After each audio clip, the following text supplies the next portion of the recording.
Bonjour chers parents, tuteurs, tutrices de Paul Desmarais. Donc, on voulait vous faire un petit message pour la réouverture des écoles qui va avoir lieu lundi prochain, le 17 janvier. Par souci de transparence, on voulait vous parler des multiples enjeux et vous donner l'heure juste à propos de ce qui va se passer dès lundi.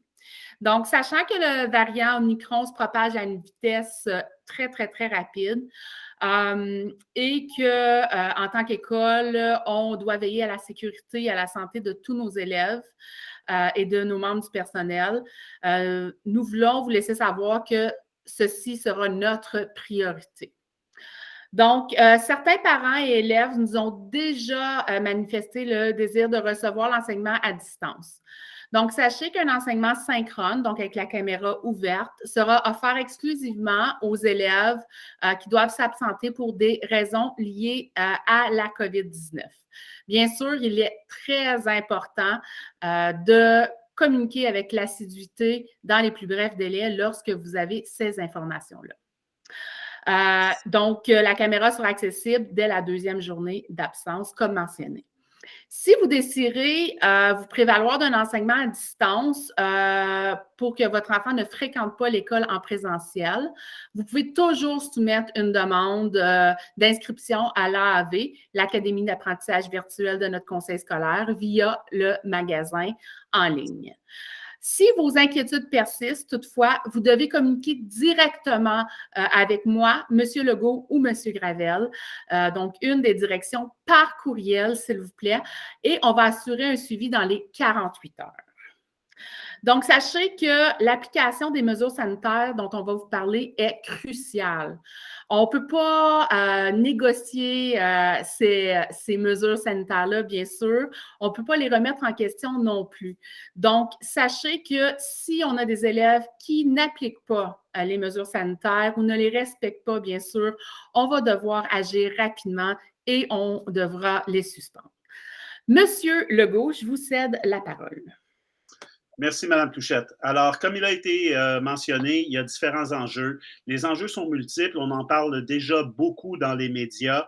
Je crois pas que ce soit nécessaire de tous les répéter dans cette vidéo. Une lettre vous sera transmise et vous pourrez trouver l'ensemble des enjeux, les enjeux les plus importants en annexe. Ce qui est important de préciser, par contre, ce sont les intentions de notre équipe de direction. L'équipe de direction a 5 intentions principales dans les prochains jours. La première étant d'assurer la sécurité des élèves et du personnel qui sont présents à l'école. En deuxième lieu, veiller au respect et à l'application des mesures sanitaires telles que formulées par SPO. SPO, Santé publique d'Ottawa. Maintenant, la troisième, offrir des services pédagogiques et assurer la continuité des apprentissages aux élèves. Et finalement, aussi, en quatrième point, éviter tout attroupement qui augmenterait le potentiel des éclosions. On parle d'attroupement dans les salles de bain. On va devoir contrôler l'accès aux salles de bain. On va devoir limiter l'accès aux salles de bain de manière simultanée. On va aussi devoir limiter l'accès et restreindre l'accès aux espaces comme l'atrium dans l'école. Ça, c'est un point important.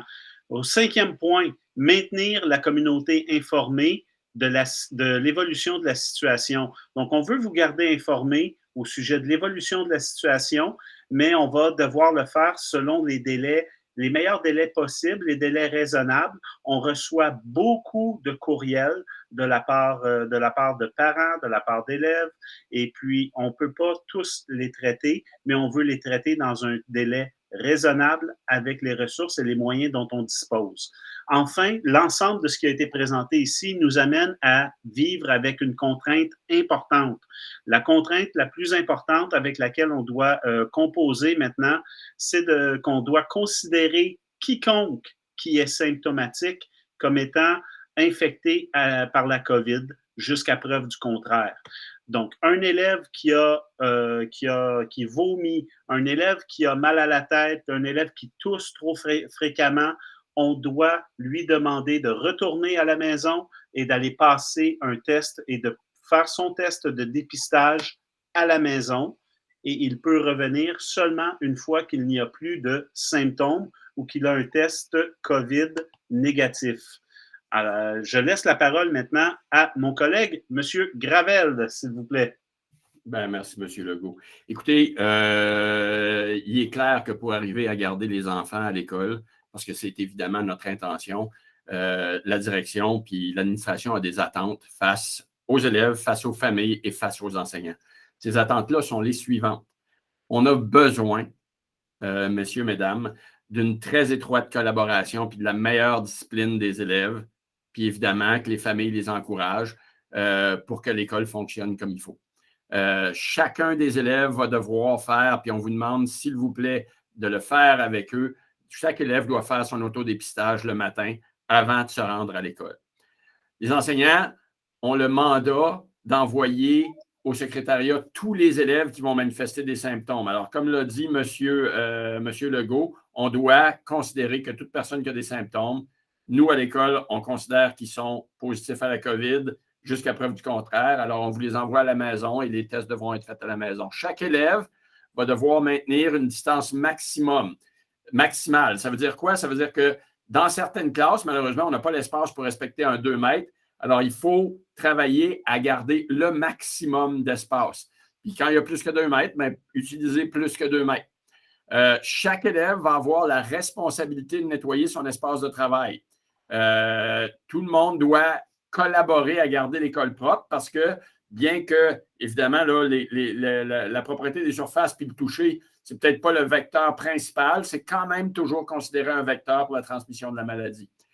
Dans l'accès aux toilettes, Monsieur Legault en a déjà parlé, les toilettes vont être accessibles, ne seront pas accessibles pendant l'heure du dîner de 11h55 à 12h40 pour le secondaire.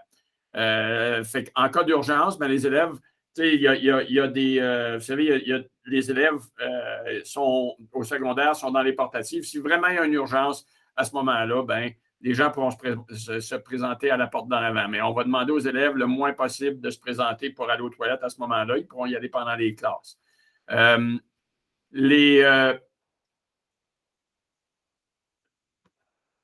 Excusez-moi, mon ordinateur me fait des... Alors,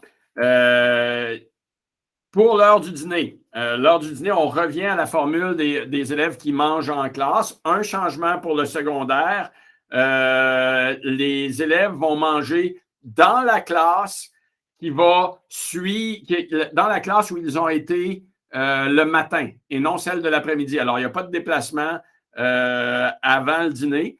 Ils vont dîner dans la classe où ils sont et ils vont se déplacer à midi 40 pour se rendre à leur deuxième période après dîner. Maintenant, si les élèves veulent manger à l'extérieur, ils peuvent toujours le faire sur le terrain de l'école, mais s'ils décident de le faire en classe, ils doivent y rester. On vous rappelle que dans les autobus, l'autobus, c'est une extension de l'école. Alors, chaque élève doit porter son masque dans l'autobus, doit respecter le siège qui lui est assigné. Et puis, on vous rappelle que les chauffeurs, si ça ne fonctionne pas, ben, ils ont l'autorité nécessaire pour tout simplement arrêter et demander. Ils pourraient même jusqu'à un certain point là, demander à un parent de venir chercher un enfant à un endroit précis si l'enfant refuse complètement de collaborer. Les enfants doivent collaborer dans les autobus comme ils le font à l'intérieur de l'école. Je vais vous laisser là-dessus parce que vous allez pouvoir lire cette information-là. On va vous l'envoyer par écrit. Madame Touchette va continuer avec les mesures plus précises là, qui vont être appliquées à l'école à partir de lundi matin. Merci, M. Gravel. Donc, comme M. Gravel a dit, donc toutes les informations qu'on vous donne présentement vont aussi vous être transmises dans une communication. Donc, inquiétez-vous pas, là, toutes les informations vont y être. Donc, pour terminer, voici les mesures locales qu'on va entreprendre dès lundi afin de s'assurer que notre école soit sécuritaire. Donc, premièrement, dès l'entrée dans l'école, toute personne doit se désinfecter les mains. Le port d'un masque chirurgical ou d'un masque à 3 épaisseurs fourni par le gouvernement de l'Ontario qui couvre le nez et la bouche, bien sûr, est fortement recommandé en tout temps. Donc, c'est sûr que les élèves peuvent encore avoir un masque en tissu, mais on recommande fortement celui à 3 épaisseurs ou le masque chirurgical qui est disponible à l'école. La cafétéria va demeurer fermée jusqu'à nouvel ordre. Chacun doit apporter son lunch, son dîner à tous les jours. Chaque membre du personnel va devoir porter une visière ou une protection oculaire en plus du masque chirurgical ou du masque N95 s'il est à moins de 2 mètres des élèves. Donc, le masque en tout temps et bien sûr la visière ou la protection oculaire à moins de 2 mètres. Tout élève symptomatique sera immédiatement retourné à la maison, quel que soit son statut vaccinal. Un ensemble de tests de dépistage, dont 2 boîtes de tests rapides seront remis aux parents dès la semaine prochaine et des tests PCR seront aussi disponibles si un élève est symptomatique. Tout manquement de la part d'un élève à l'égard d'une attente ou d'une mesure mentionnée ci-dessous va entraîner une suspension pour avoir manqué de respect en lien avec les mesures sanitaires. Si une classe ou une cohorte atteint un taux d'absentéisme de 30 % ou plus, sachez qu'on va devoir aviser SPO et à ce moment-là, ils vont nous accompagner dans la prise de décision, à savoir si on doit fermer des classes ou non. Donc, en gros, ça complète les informations qu'on voulait vous donner. Sachez que notre école va être grandement sécuritaire.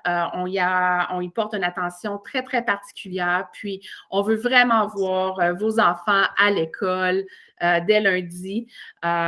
Donc, on les attend et on a hâte de les voir. Donc, sur ce, on vous souhaite une belle fin de semaine. À bientôt.